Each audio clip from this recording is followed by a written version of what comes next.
الحمد لله الأكرم الذي خلق الإنسان وكرم وعلمه من البيان ما لم يعلم فسبحان الذي لا يحصى امتنانه باللسان ولا بالقلم نشهد أن لا إله إلا الله وحده لا شريك له الذي أرسله بالحق بشيرا ونذيرا وداعيا إلى الله بإذنه وسراجا منيرا فقد قال الله تعالى في كلامه المجيد والفرقان الحميد أعوذ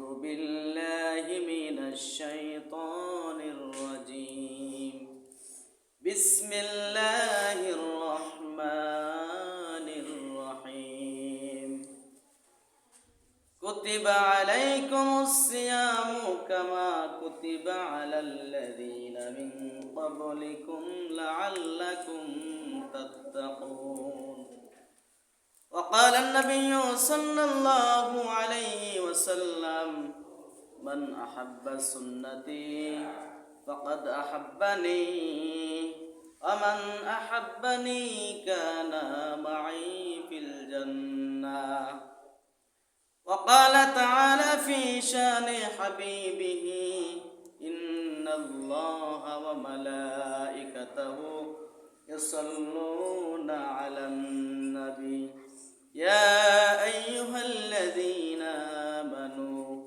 صلوا عليه وسلموا تسليما اللهم صل على محمد وعلى آل محمد كما صليت على إبراهيم وعلى آل إبراهيم إنك حميد مجيد اللهم بارك على محمد وعلى آل محمد كما باركت على إبراهيم وعلى آل إبراهيم إنك حميد مجيد الحمد لله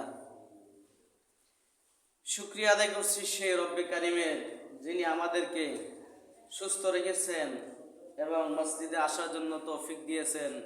এজন্য মন থেকে বলি আলহামদুলিল্লাহ। আল্লাহ তাআলা যদি আমাদেরকে আসার জন্য সুযোগ না দিতেন, আমাদের কারো ক্ষমতা ছিল না আসার জন্য, ঠিক কিনা? যদি আল্লাহর ইচ্ছায় আসা হতো, এই পর্যন্ত দেখা যেত মসজিদ ভরপুর। সুতরাং এটাই প্রমাণিত, আল্লাহ তাআলা যাকে দিনের কাজ করার জন্য সুযোগ দেন সেই করতে পারে, যাকে সুযোগ দেন না, যার ইচ্ছা নাই, সে করতে পারে না। সম্মানিত উপস্থিতি, আমরা কিছু কথা শুনবো ইনশাল্লাহ। আজকের এই দিনটা জুমার দিন, এই দিনের গুরুত্ব, এই দিনের কতটুকু গুরুত্ব তা না জানার কারণে আমরা এত অবহেলা। সব মসজিদে এই জুমার দিনের গুরুত্ব নিয়ে আলোচনা করা হয়, কিন্তু আমরা সচেতন হচ্ছি না।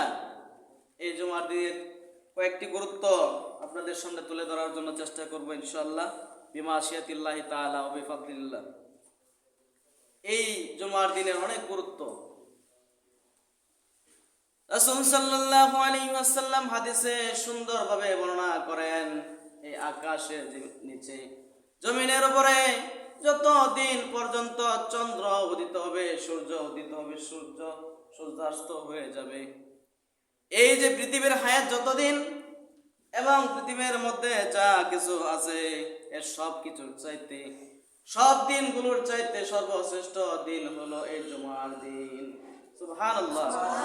পৃথিবীতে যত দিন সূর্য উদিত হবে সব দিনের চাইতে সর্বশ্রেষ্ঠ দিন হচ্ছে এই জুমার দিন। গুরুত্বপূর্ণ দিন না?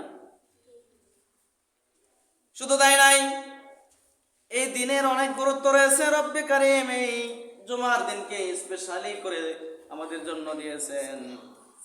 রাসূল সাল্লাল্লাহু আলাইহি সাল্লাম বলেন, ফিহি খুলিকা আদম, এই জুমার দিনে আল্লাহ রাব্বুল আলামিন আমাদের পিতা, পৃথিবীর মানুষ, পৃথিবীর সর্বপ্রথম মানুষ হযরত আদম আলাইহিস সালাতু ওয়াস সালামকে আল্লাহ তাআলা যেই দিন সৃষ্টি করেছেন, তৈরি করেছেন, সেই দিনটা ছিল জুমার দিন।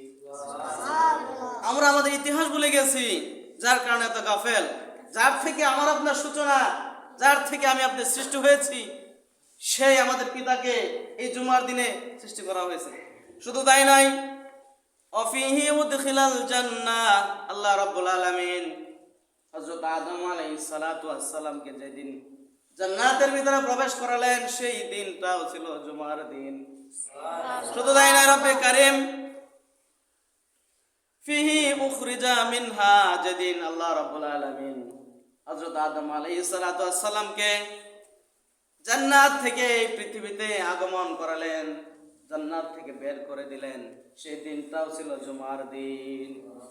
শুধু তাই নাই, কেমন গুরুত্ব এই দিনের, রাসূল সাল্লাল্লাহু আলাইহি ওয়াসাল্লাম বলেন, ওয়ালা তাকুমুস সাআতা ইল্লা ফি ইয়াউমিল জুমআহ, এই পৃথিবীর হায়াত যেদিন শেষ হয়ে যাবে, কিয়ামত যেদিন অনুষ্ঠিত হবে, কিয়ামতের দিন যেদিন হবে, রব্বে কারীম এই জুমার দিনে কিয়ামত সংঘটিত করবেন।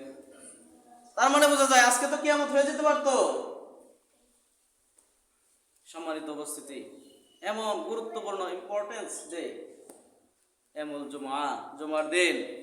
শুধু তাই না, এই দিনকে বলা হয় ওহুয়া সাইয়্যিদুল আইয়ামি ফিল উসবু, সপ্তাহের মধ্যে যত দিন আছে সবচাইতে দিনের লিডার, নেতা হচ্ছে এই জুমার দিন।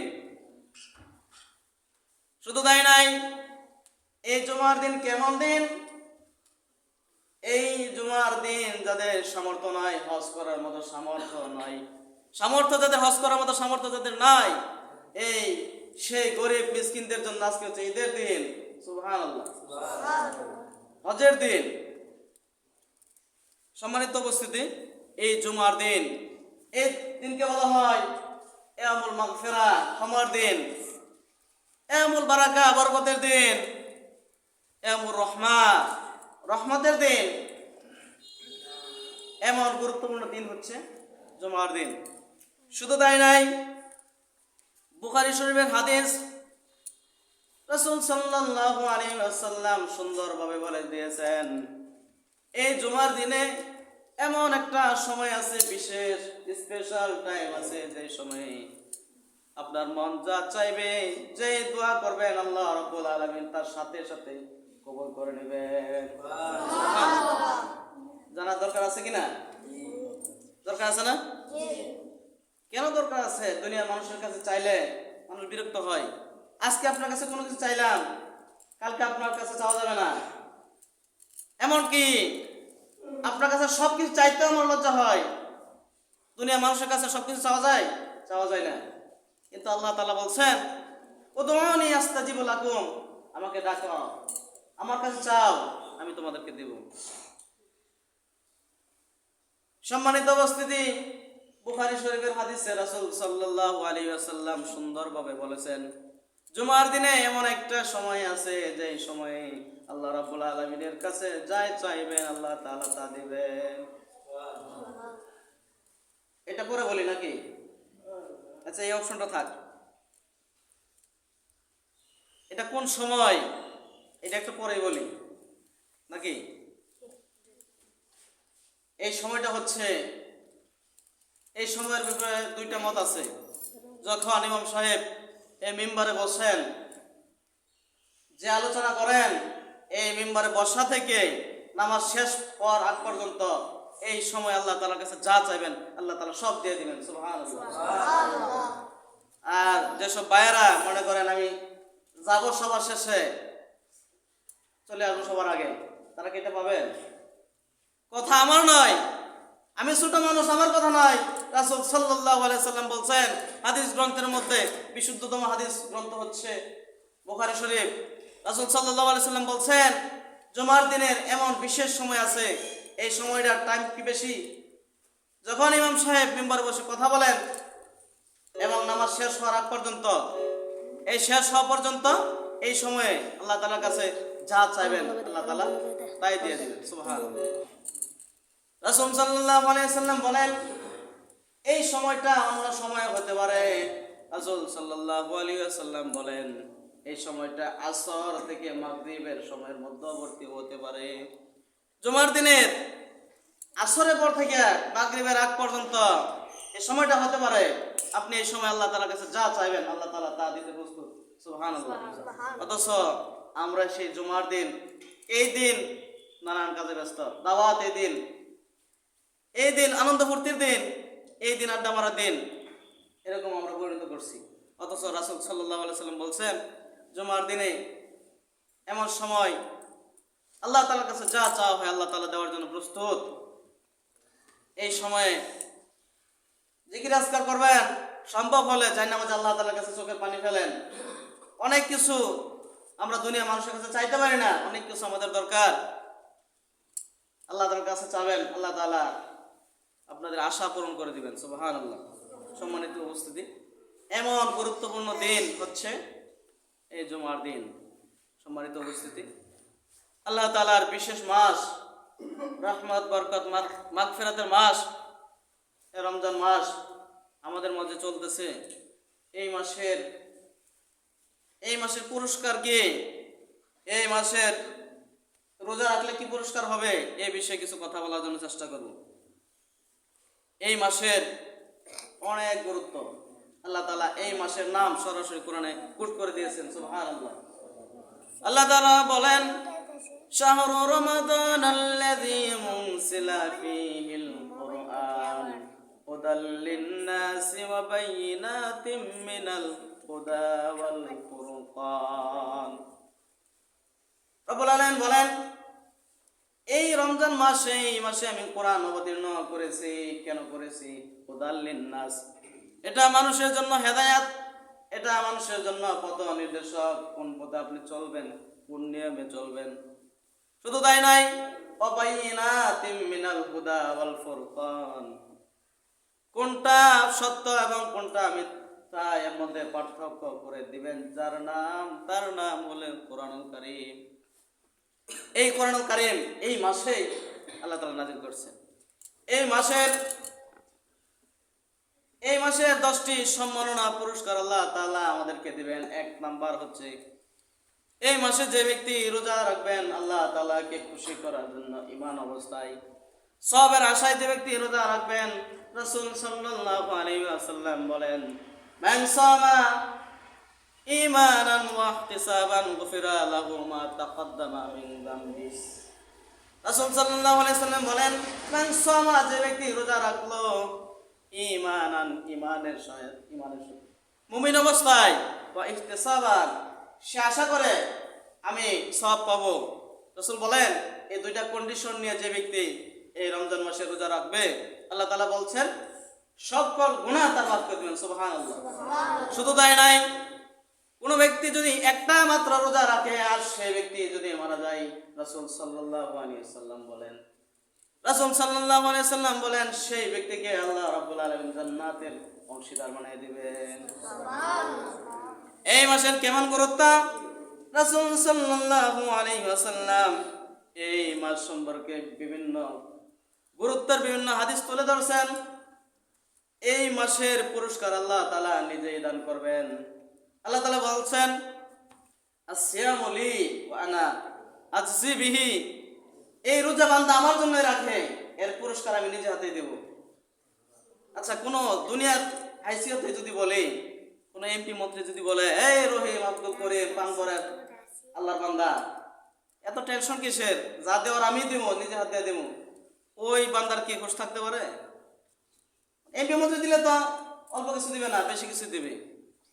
এই দুনিয়ার এমপি মন্ত্রী যদি এই এমপি মন্ত্রীর কথা শুনে আপনার অন্তর যদি খুশি হয়ে যায়, যে দিন কিয়ামতের দিন ভয়ানক পরিস্থিতি সৃষ্টি হয়ে যাবে, সেই দিন আল্লাহ রাব্বুল আলামিন যদি আপনাকে তার নিজে হাত দিয়ে দেয়, কেমন দিতে পারে? অনেক দিতে পারে না? আল্লাহ তাআলা আরো বলেন আসিয়ামু লি ওয়া আনা উজজা বিহি, এই রোজা আমার জন্য এবং এই রোজার প্রতিদান আমি নিজেই হয়ে যাব। আল্লাহ নিজেই হয়ে যাবেন আর প্রতিদান। অন্যান্য ইবাদতের পুরস্কার জান্নাত, গুনাহ মাফ, কিন্তু আল্লাহ তাআলা বলছেন এর পুরস্কার আমি নিজেই দেব, এমনকি আমি নিজেই হয়ে যাব। শুধু তাই নাই, রাসূল সাল্লাল্লাহু আলাইহি ওয়াসাল্লাম বলেছেন এই রোজা রাখার সময় মুখের মধ্যে একটা গন্ধ হয় না? না খাওয়ার কারণে একটা গন্ধ স্বাভাবিকভাবে তৈরি হয়। রাসূল বলছেন এই গন্ধটা আল্লাহ তাআলার কাছে মেশকের চেয়ে সুগন্ধ হয়ে যাবে। সুবহানাল্লাহ। শুধু তাই নাই, রাসূল সাল্লাল্লাহু আলাইহি ওয়াসাল্লাম হাদিসের মধ্যে বলছেন তিন ব্যক্তি যদি দোয়া করে তার দোয়া আল্লাহ তাআলা ফেরত দেয় না, কবুল হয়। এক নম্বর হচ্ছে ন্যায়পরায়ণ শাসক। যেই শাসক সেই ন্যায়পরায়ণের সাথে ইনসাফ ভিত্তিক সমাজ প্রতিষ্ঠা করে, সমাজের ভালো ভালো কাজগুলি করে, সমাজে ন্যায় ইনসাফ প্রতিষ্ঠা করে, ওই ন্যায়পরায়ণ শাসক যদি আল্লাহ তাআলার কাছে হাত তুলে দোয়া করেন, আল্লাহ তাআলা সেই দোয়াকে ফেরত দেয় না। দুই নম্বর হচ্ছে রোজাদার ব্যক্তি। কোন রোজাদার ব্যক্তি যদি সুবহে সাদিকের পর থেকে সূর্যাস্তের আগ পর্যন্ত যদি কোনো ভালো বিষয়, হালাল বিষয় যদি আল্লাহ তাআলার কাছে যান, আল্লাহ তাআলার কাছে যাই, আল্লাহ রাব্বুল আলামিন তার দোয়া ফেরত দেয় না। অর্থাৎ এই রোজা অবস্থায় আল্লাহ তাআলার কাছে যা চাবেন তাই দেবে। আচ্ছা, যদি বলা হয়, একটু উদাহরণ দিয়ে বলি, যদি বলা হয় নির্দিষ্ট সময়ে এমপি মন্ত্রীর কাছে চাইলে সে অনেক কিছু দেবে, মানুষ সব কাজ বাদ দিয়ে ওই সময় তালাশ করবে, তাই না? আর অথচ আল্লাহ তাআলা পরিষ্কার ঘোষণা দিয়েছেন রোজা অবস্থায় কোনো ব্যক্তি যদি আল্লাহ তাআলার কাছে বৈধ কোনো কিছু চায়, হালাল কোনো কিছু চায়, আল্লাহ তাআলা তার দোয়া কবুল করবেন। সন্তান নাই, আল্লাহর কাছে দোয়া করেন। হালাল রিজিক নাই, যুবকরা বেকার, হালাল রিজিকের জন্য আল্লাহ তাআলার কাছে চান, আল্লাহ তাআলা দেবেন। সন্তান কথা শুনে না, অবাধ্য সন্তান, আল্লাহ তাআলার কাছে চান, আল্লাহ তাআলা বাধ্য করে দিবেন। রিজিক নিয়ে পেরেশান, হালাল রিজিক নিয়ে পেরেশান, আল্লাহ তাআলার কাছে চান, আল্লাহ রাব্বুল আলামিন দিয়ে দিবেন। শুধু তাই নয়, রাসূল সাল্লাল্লাহু আলাইহি সাল্লাম বলেন তিন নাম্বার হচ্ছে ওই ব্যক্তি যে ব্যক্তি আল্লাহ তাআলার কাছে চাইলে আল্লাহ তাআলা ফেরত দেয় না। তিন নাম্বার হচ্ছে মাজলুম, অত্যাচারিত, যার উপর অন্যায়ভাবে অত্যাচার করা হয়, সেটা হোক সম্পদের কারণে, চাই ক্ষমতা দিয়ে হোক, চাই পারিবারিক কারণে হোক, কারো উপর যদি আপনি অত্যাচার করেন, সেই ব্যক্তি আল্লাহ তাআলার কাছে যা বলবেন তাই দিবেন। মিশকাত শরীফের হাদিস, রাসূল সাল্লাল্লাহু আলাইহি ওয়াসাল্লাম বলেন আল্লাহ তাআলা এবং মাজলুম ব্যক্তির মধ্যে কোনো পর্দা থাকে না। মাজলুম ব্যক্তি আল্লাহ তাআলার মাঝে কোনো হিজাব থাকে না, পর্দা থাকে না, দেয়াল থাকে না। অর্থাৎ মাজলুম ব্যক্তি আল্লাহ তাআলার কাছে যা চায় তাই আল্লাহ তাআলা দিবে। এখন চিন্তা করেন, আপনার আচার আচরণ, বিনিময়, লেনদেন, এগুলোর কারণে কারো যে কষ্ট দিয়ে থাকেন, সে ব্যক্তি আল্লাহ তাআলার কাছে যা চাইবে, যা বলবে তাই কবুল করবেন। সম্মানিত উপস্থিতি, আমরা জানলাম এই রোজা অবস্থায় আল্লাহ তাআলার কাছে যা চাওয়া হয় আল্লাহ তাআলা তাই দেন। এই রোজাদারের জন্য আরো স্পেশাল কিছু অফার হচ্ছে। যারা রোজা রাখবে লিসাইমি ফারহাতান, রোজাদারের জন্য দুইটা খুশির সংবাদ। ফারহাতুন ইনদাল ফিত্রি ওয়া ফারহাতুন লিকাই রাব্বিহি। এক নাম্বার খুশির সংবাদ হচ্ছে রোজাদার ব্যক্তি যখন ইফতার করেন, ইফতারের যখন তার কাছে নেওয়া হয়, সারাদিন রোজা রাখার পরেও সে যা কষ্ট ছিল, তার যে কষ্ট ছিল, সে সবকিছু বলে যায় না? কতকালকে রোজা রাখছি, সারাদিন না খাওয়ার পরেও যখন ইফতার করছে সব বলে গেছি না?